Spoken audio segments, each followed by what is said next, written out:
My wife cheated with her married boss, and during our honeymoon, I discovered she was pregnant with his child, which was how she got promoted. What I thought would be the beginning of a new stage in my life ended with a marriage that lasted less than a week. I had been with Karina for several years, and when we decided to get married, everything seemed perfect. There were no doubts, no nerves, no problems. Everyone was happy for us. Our families were excited. Our moms planned every detail as if it were their own wedding, and our friends were already counting down the days to the ceremony. Everything seemed like a dream. In the last few months before the wedding, my life became chaos that I chose myself. I greatly increased my workload, traveled nonstop, all with the goal of getting as far ahead as possible on my projects so I could take a long vacation after the wedding. I wanted to enjoy my honeymoon and my new life without worries. The fatigue and sleepless nights did not matter because all I had in mind was building a good future alongside Karina. Karina, on the other hand, was always extremely competitive.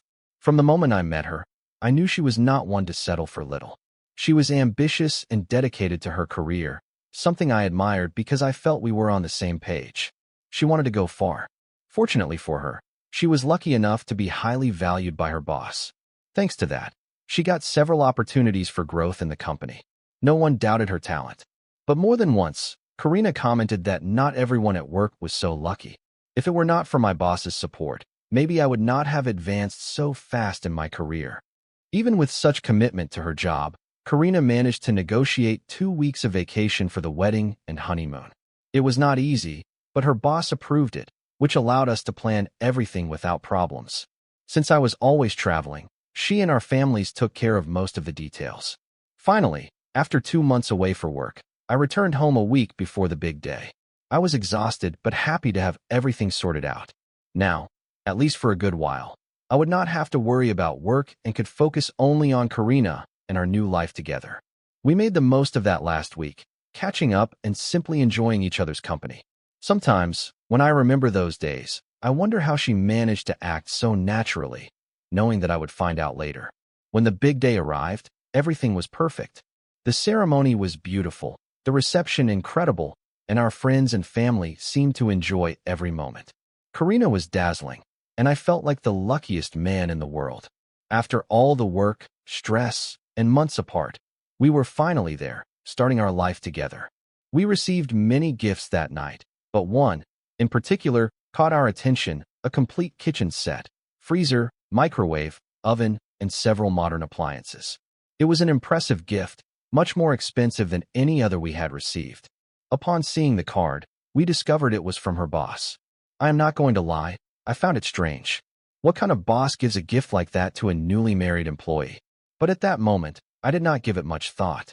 Karina seemed delighted with the gift, and when I asked her, she just said that her boss had always been very generous, that he loved her very much, and wanted to make sure we had a good start in life. I, naive, let it go. The party lasted late, but we could not stay until the end. That same night, we grabbed our bags and went straight to the airport, ready to enjoy our honeymoon on a tropical island. Everything seemed like something out of a movie. If someone had told me at that moment that in less than a week everything would be over, I would never have believed it. The first day on the island was basically for resting. After the long flight and the accumulated fatigue from the wedding, we had no energy to do anything other than relax in the room, order room service, and regain our strength. But I was not worried. We had the whole week ahead of us and many plans. The second day was completely different. It was perfect, one of those days you think you will remember for the rest of your life. We got up early, showered together, enjoyed the weather, the sea breeze, the incredible food. We ordered drinks, laughed, took photos like any newlywed couple. We spent the afternoon exploring the surroundings, getting in the water, and having the time of our lives. When night fell, after dinner and a few more drinks, we returned to the room and had an incredible night. It was everything I expected from my honeymoon. Karina seemed happy, relaxed, as if she were really enjoying all the effort we made to get there. There was no sign of what was to come. The third day, everything changed. I woke up to the sound of Karina suddenly getting up and running to the bathroom.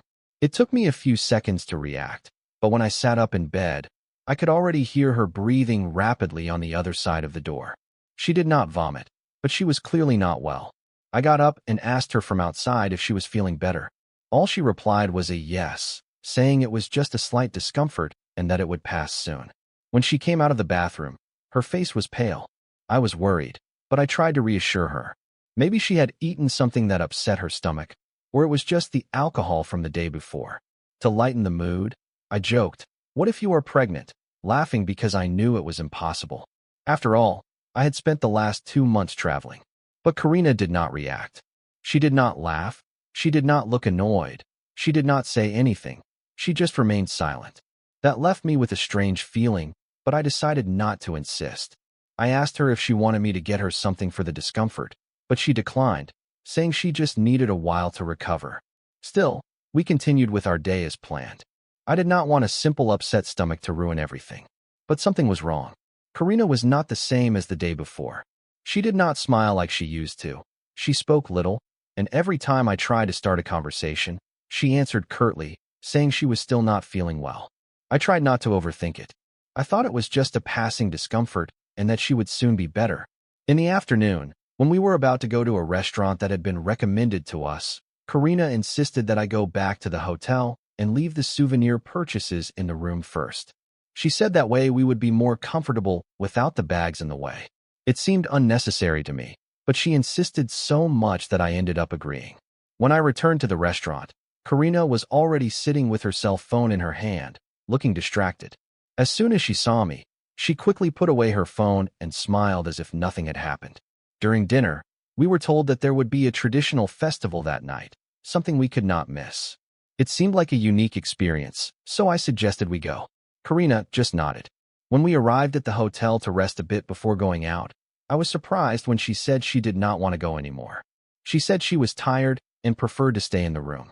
I offered to stay with her, but she insisted that I go alone, saying she did not want me to miss the experience just because she was not feeling up to it. I struggled to accept the idea, but in the end, I went. I did not want to pressure her or seem overprotective. Still, something inside me told me that it did not make sense.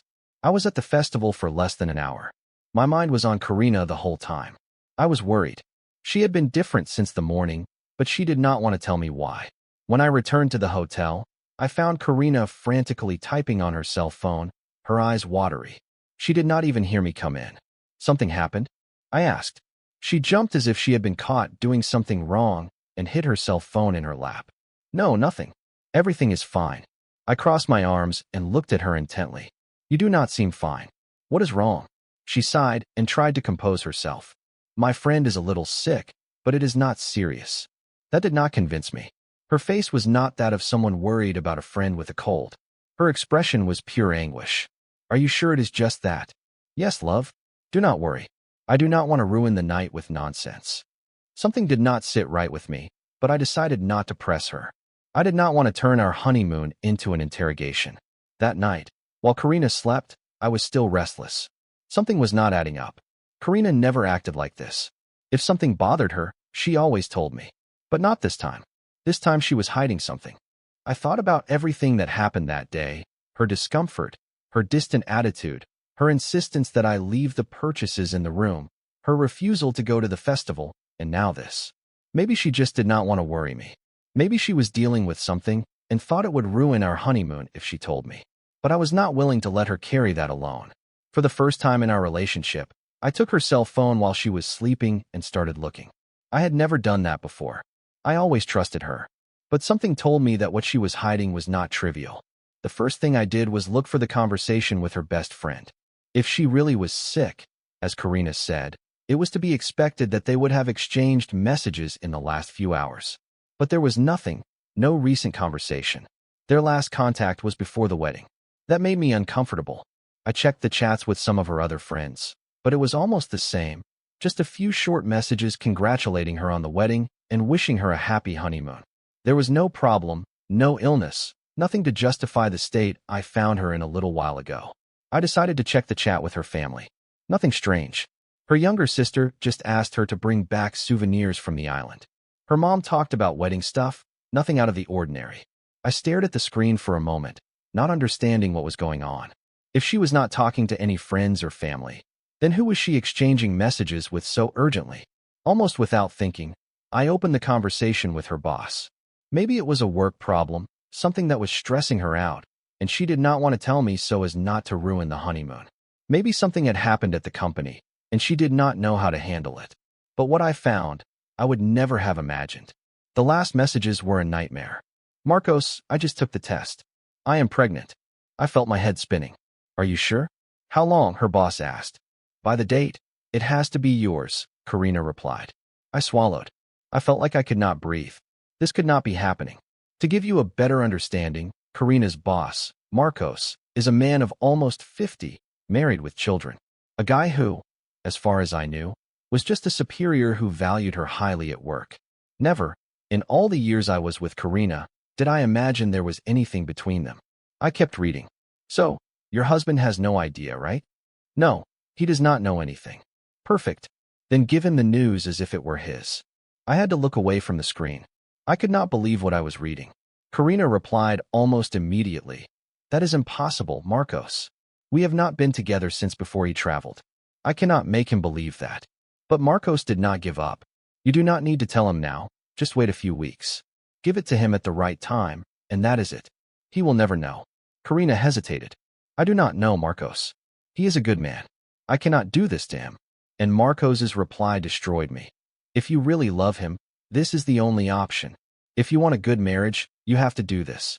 Besides, I will help you. Take another 2 weeks of vacation. I will take care of it.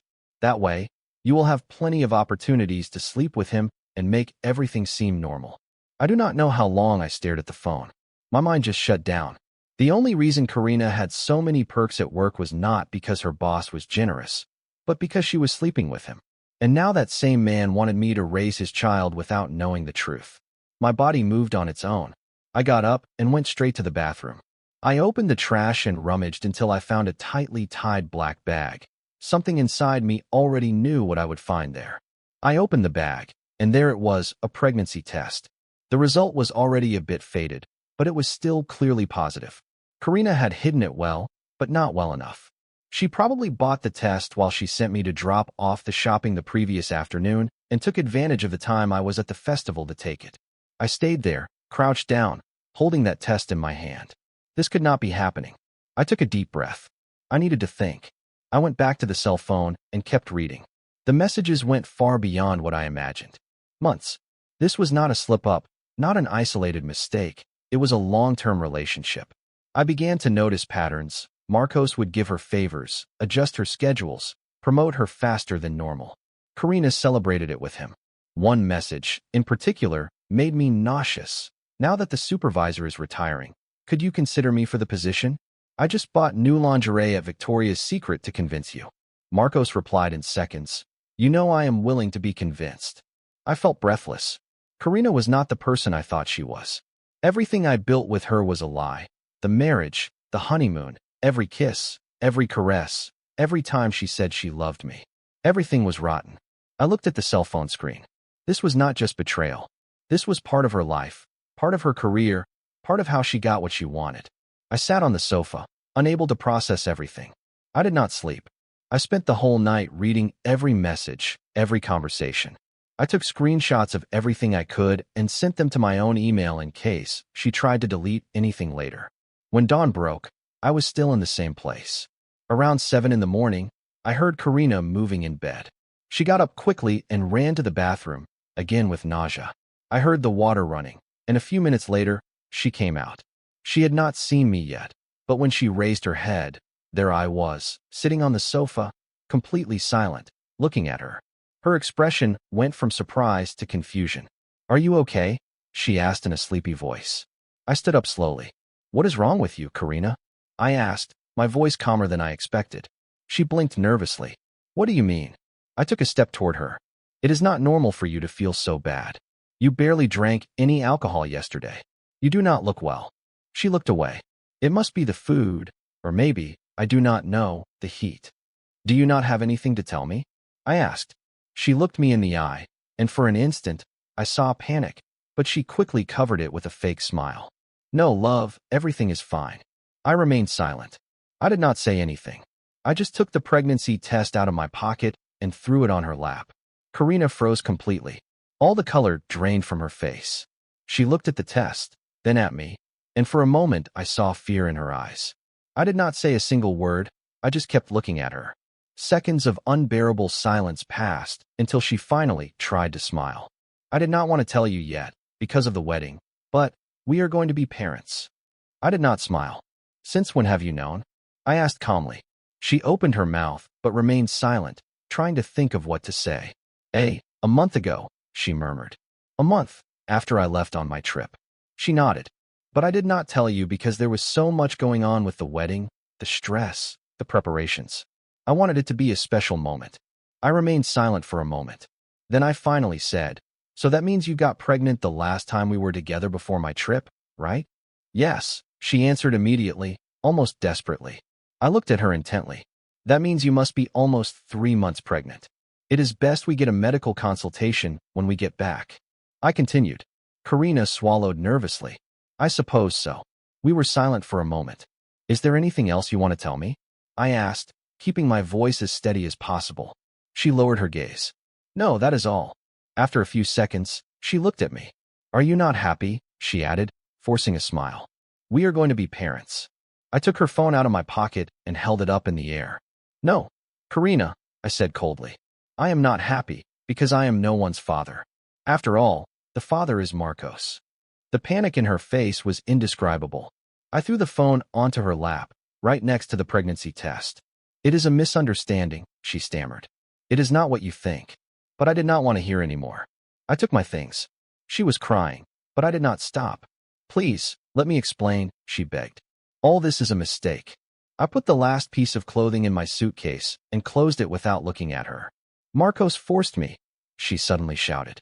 It was part of the job. I did not respond, but she continued. I did it for us. It was the only way to move up in the company. I wanted to give us a better future. I did it for you. I stopped. I looked at her with contained fury. No, Karina, you did it for yourself. I slung my suitcase over my shoulder. And now you are the one who will have to deal with the consequences. With that, I opened the door and left without looking back. I did not run, and I did not hurry. I just walked with the certainty that my marriage was over.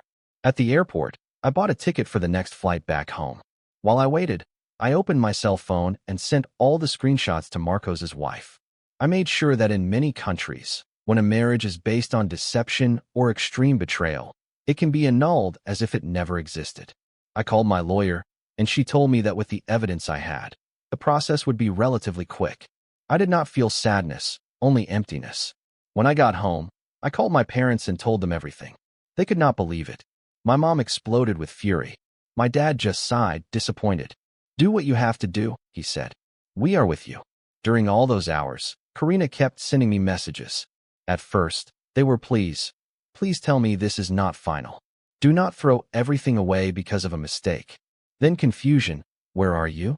Why are you not at the hotel? Then, desperation. You went back to our country and left me here. I ignored everything. The next day, I changed all the locks on the apartment. Since the lease was in my name, I had no legal problems. I collected all her belongings, put them in boxes, and took them to her parents' house. When I arrived, her mom greeted me with a frown. Karina is already on her way, she said. She did not want to tell us what happened. I handed her the boxes. Congratulations. You are going to be grandparents. She turned pale. What did you say? I am getting a divorce. With that, I left. Hours later, Karina arrived at the apartment and tried to enter, but could not. She banged on the door, called me, sent messages, cried. I ignored her. The following days were total chaos. Marcos's wife did not stand idly by. She went straight to the Human Resources Department with all the evidence. Marcos and Karina were fired immediately for inappropriate conduct and abuse of power. My phone kept filling up with messages from Karina, first begging, then threatening, then trying to justify everything. I never replied. Her family tried to contact me, but my parents were on my side. Karina had nowhere to go. A few months later, I heard the latest news about her. My sister ran into her at a supermarket. She was 7 or 8 months pregnant. Her professional reputation was destroyed. Marcos's wife made sure no one in the industry would hire her. As far as I know, Marcos and his wife are in the middle of a divorce process. In my case, the annulment was much simpler. Now, all of this has become an anecdote. My friends tell the story, laughing at the absurdity of it all, at my marriage that lasted less than a week. I laugh with them, but sometimes, when I am alone, I realize how incredibly fast my life changed. I can only hope that things will be better in the future.